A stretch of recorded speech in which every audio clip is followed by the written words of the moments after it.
తెలంగాణ వార్తలు చూస్తే ఫీజు చర్చలు సఫలం.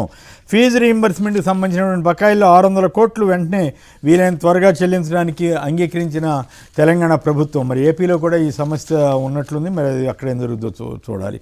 ఇక ఆరోగ్యశ్రీ సేవలపై గందరగోళం. అక్కడ ఈ తెలంగాణలో 1400 కోట్లు బకాయి ఉంటే ప్రస్తుతం 100 కోట్లు రిలీజ్ చేస్తామన్నారంట. దాని మీద ఏమవుతుందనే దాని మీద కాస్త గందరగోళంగా ఉందని అంటున్నారు. వీధి దీపాలకు సోలార్ పవర్ పెడతామని ముఖ్యమంత్రి రేవంత్ రెడ్డి గారు చెబుతున్నారు. 150 మీటర్ల ఎత్తులో తుమ్మిడిహెట్టి ప్రాజెక్ట్ కడతామని కూడా ఆయన అంటున్నారు. వక్ఫ్ చట్టంలో 5 ఏళ్ల నిబంధన కుదరదని కొన్ని కండిషన్స్ మీద స్టే ఇచ్చింది, ఓవరాల్గా స్టే ఇవ్వలేదు. ఇక నిన్న జూబ్లీహిల్స్ మనదేనని కాంగ్రెస్ అనుకూలమని సర్వేలు చెబుతున్నాయని రేవంత్ రెడ్డి గారు చెప్పిన వార్తలు నిన్న ప్రముఖంగా వస్తే, ఇవాళ మన కేటీఆర్ గారు అట్లాగే టీఆర్ఎస్ వాళ్ళు ఏం చెప్తున్నారంటే, బీఆర్ఎస్ వాళ్ళు జూబ్లీహిల్స్ ఉప ఎన్నికలో విజయం గులాబీదే, 42.8% ప్రజల మద్దతు ముందంజలో బీఆర్ఎస్. కాంగ్రెస్ టీఆర్ఎస్కి మధ్య 10% ఓట్లు తేడా ఉందని, మళ్ళీ కేసీఆర్ఏ సీఎం కావాలంటున్నవారు 46% మందని కోడ్మో కనెక్టింగ్ డెమోక్రసీ సంస్థ నిర్వహించిన సర్వే అని రాశారు. ఇక పథకాలకు పాత్ర చెప్పుల జాతర అని కేటీఆర్ గారు విమర్శ. ఆ ఎమ్మెల్యేలు దొరికిన దొంగలు, సాక్ష్యాధారాలు, ఈ ఫిరాయింపు ఎమ్మెల్యేలకు సంబంధించి ఆధారాలన్నీ నిన్న స్పీకర్ ఆఫీస్కి సమర్పించారు.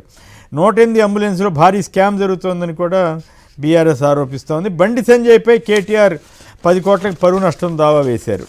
ఇవి తెలంగాణకు సంబంధించి. ఇక ఏపీ వార్తలోకి వెళ్తే 15 సెప్టెంబర్ 2023 రాష్ట్ర ప్రజారోగ్య రంగంలో ఒక గొప్ప రోజు.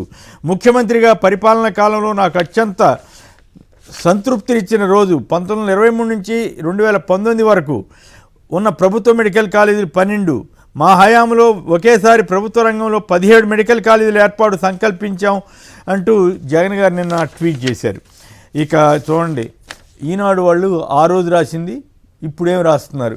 ఆ రోజు ఏం రాశారంటే, వైద్య విద్య వ్యాపారానికి నయా పెత్తందార్ జగన్, కొత్త కళాశాలలో 50 సీట్లు కోటీశ్వర్లకే. ఇప్పుడు మొత్తం కాలేజీలు అమ్మేస్తున్నారు. అప్పుడు సగం సీట్లు ఎన్ఆర్ఐ కింద 20 లక్షలకి ఎంతకు ఇవ్వాలనుకుంటే ఇప్పుడు 57 లక్షలకి ఇప్పుడు ప్రభుత్వం ప్రకటించింది. మరి ఇప్పుడు నయా కోటీశ్వరుడు చంద్రబాబు గారునో, లోకేష్ గారునో, లేదా పవన్ కళ్యాణ్ గారునో రాశారా? రాయట్లా.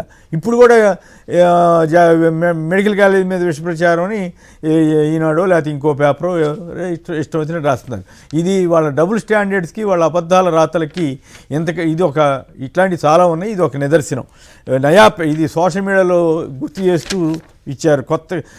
కొత్త కళాశాలలో 50 సీట్లు కోటీశ్వర్లకే ఇస్తున్నారని చెప్పి నయా పెత్తందార్ జగన్ అంటే జగన్ గారికి ఏది వస్తున్నట్లుగా ఎంత దుర్మార్గంగా అబద్ధాలు ప్రచారం చేశారు. ఇప్పుడేమో కాలేజీలనే మొత్తం ప్రైవేట్ వాళ్ళకి ఇస్తుంటే మాత్రం గప్చిప్. యూరియాపై హ్యాండ్స్ అప్, సరఫరాలో విఫలమయ్యాం. కలెక్టర్ల సదస్సులో సీఎం చంద్రబాబు వ్యాఖ్యలు. మానవ తప్పిదమే, ప్రణాళిక సరిగ్గా అమలు చేయలేదు. నేను ప్లాన్ ఇచ్చాను కానీ అమలు చేయలేదని ఇప్పుడు ఆయన చెబుతున్నారు. మరి ఏం ప్లాన్ ఇచ్చారో ఏమో. ఏ రైతుకు ఎంత ఇవ్వాలో అంతే ఇచ్చి ఉంటే సమస్యలు వచ్చేవి కావు అంటూ ఆయన యూరియాకి సంబంధించి మాట్లాడారు. తర్వాత ఇళ్ళు కట్టకుంటే రిజిస్ట్రేషన్ రద్దు చేస్తారట. అలాగే ఆ స్థలాలను ఎంఎస్సి పరిశ్రమలకు కేటాయించాలని కూడా మరొక వార్తనిచ్చారు. యూరియా కోసం యాతన ఇప్పటికి కూడా జనం అనేక చోట్ల, ఉత్తరాంధ్రలో సైతం చాలా చోట్ల ఇవన్నీ చెప్పులు పెట్టి ఇట్లా నిలబడి, కొన్ని చోట్ల సమ్వేర్ విజయనగరం, శ్రీకాకుళం జిల్లాలో రైతుల మధ్య కూడా ఘర్షణ జరిగింది. పోటాపోటీ గొడవలు ఉంటాయి కదా, పాపం ఎవరికి వాళ్ళు తంటాలు పడతారుగా. ఆగిన ఆరోగ్యశ్రీ, ఏడాదిన్నరగా 2500 కోట్లకు పైగా బకాయిలు. ప్రభుత్వం చెల్లించకపోవడంతో నెట్వర్క్ ఆసుపత్రుల సమ్మెబాట. సోమవారం నుంచి ఉచిత ఓపీ నిలిపివేత. ఈ పరిస్థితుల్లో ఆరోగ్యశ్రీని ఇన్సూరెన్స్ వాళ్ళకి అప్పచెబితే ఇక అప్పుడు ఇంకెంత ఘోరమైన పరిస్థితులు ఉంటాయని నిపుణులు వ్యాఖ్యానిస్తున్నారు. మరి ఏమవుతుందో చూద్దాం. మరో భారీ ప్రాజెక్టు రాష్ట్రం నుంచి అవుట్. నెల్లూరులో 5500 కోట్ల రూపాయల విలువైన నాల్కో మెథానీ యూనిట్ ప్యాకప్. వైఎస్ఆర్ కాంగ్రెస్ హయాంలో 60,000 టన్నుల అల్యూమినియం యూనిట్ ఏర్పాటుకు ఒప్పందం. 110 ఎకరాలు సేకరించి చిక్కులను పరిష్కరించిన వైసీపీ ప్రభుత్వం. పర్యావరణ అనుమతులతో సహా అన్ని పనులు నాడే పూర్తి. ఇప్పుడు రాష్ట్రంలో ఏపీలో యూనిట్ పెట్టడం లేదని ప్రకటించిన నాల్కో. అది కేంద్ర ప్రభుత్వ రంగ సంస్థ. కేంద్రంలో ఉన్నది బీజేపీ ఆధ్వర్యంలోని ఎన్డీఏ, రాష్ట్రంలో ఉంది టీడీపీ ఆధ్వర్యంలోని ఎన్డీఏ. అయినా కూడా కేంద్ర ప్రభుత్వ రంగ సంస్థ ఏపీ నుంచి అవుట్ అయిపోతోంది.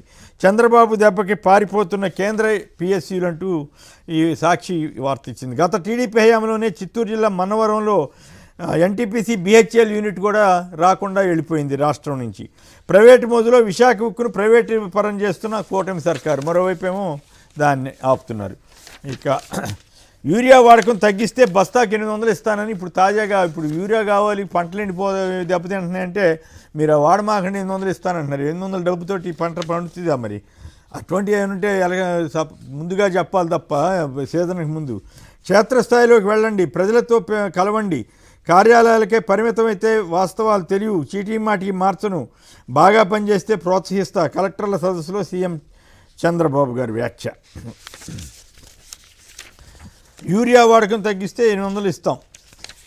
తర్వాత ఐకానిక్ వంతెన నమూనా ఖరారైందటండి. ఓటింగ్లో మళ్ళీ దీని కథా కమామిషు ఎప్పుడు మాదిరిగానే దీనికి ప్రచార కార్యక్రమం సాగుతూ ఉంది.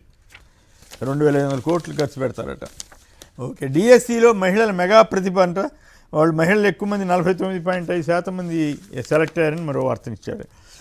బాధ్యత కలెక్టర్లదే, ప్రజల నమ్మకాన్ని మేమే కాదు మీరు నిలబెట్టాలి. మొత్తం ఏదైనా సక్సెస్ ఉంటే వీళ్ళ ఖాతాలోకి, ఫెయిల్యూర్ ఉంటే కలెక్టర్ల ఖాతాలోకి వేయడానికి ఇప్పటికే యూరియాని అట్లాగే వేశారు కదా, అదే ప్రకారం యూరియా వదిలేయండి అని ఇప్పుడు చెబుతున్నారు. 800 రూపాయలు ఇస్తామని చెప్పి. ఇక మద్యం స్కామ్, అధికారం కోసం అడ్డగోలు సమ్మంట, ఓట్ల కొనుగోలుకి ఖర్చు పెట్టారంటూ చెవిరెడ్డి ద్వారా పంపిణీ అయింది కొందరికంటూ ఇక సిట్టు కథనం అంతా కలిపి మళ్ళీ కట్టు కథలన్నీ కలిపి మళ్ళీ రాస్తున్నారు. రెరా చైర్మన్గా శివారెడ్డి, ఈయన అమరావతి కోసం పోరాడిన వారిలో ఉన్నారు. అమరావతి పరిరక్షణ సమితి అధ్యక్షుడిగా, ఐకాస సమన్వయకర్తగా ఉన్నారు. విజయవాడలో ప్రస్తుతం కన్స్ట్రక్షన్ కంపెనీని ప్రారంభించి నాటి నుంచి నిర్మాణ రంగంలో ఉన్నారు. మరి నిర్మాణ రంగంలో ఉన్న వాళ్ళకి ఈ పదవులు ఇవ్వటం కరెక్టా కాదా అనేది నాకైతే ఐడియా లేదు, కానీ తప్పు కాకపోతే మంచిదే, ఒకవేళ మరి తప్పు అయితే అది విమర్శలకు గురవుతుంది.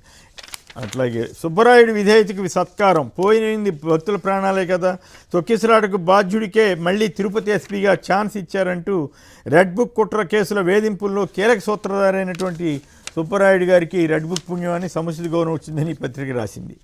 ఇక టమాటా ధరలు దారుణంగా పడిపోయినాయి, రికార్డు స్థాయిలో పడిపోయినట్టండి. ₹1.50 కిలో, ₹1.50 రికార్డు అంట. ఏదైనా సరే చంద్రబాబు టైంలో రికార్డు అన్నట్టు tomato onion prices crash to historic lows, అంటే అతి తక్కువ ధరలకి పడిపోయినాయి. A key aluminium project faces and unexpected road block in AP అని ఇంకోటి ఇచ్చారు. యూరియాని విచ్చలవిడిగా వాడితే క్యాన్సర్ అంటే సోషల్ మీడియాలో దాని మీద చమత్కారంగా, అయితే మద్యం తాగితే ఆరోగ్యమేనా అని సరదాగా కొంతమంది ప్రశ్నించారు. ఇవి ప్రధానంగా ఇంట్రెస్టింగ్ వార్తలకు సంబంధించి. ఇక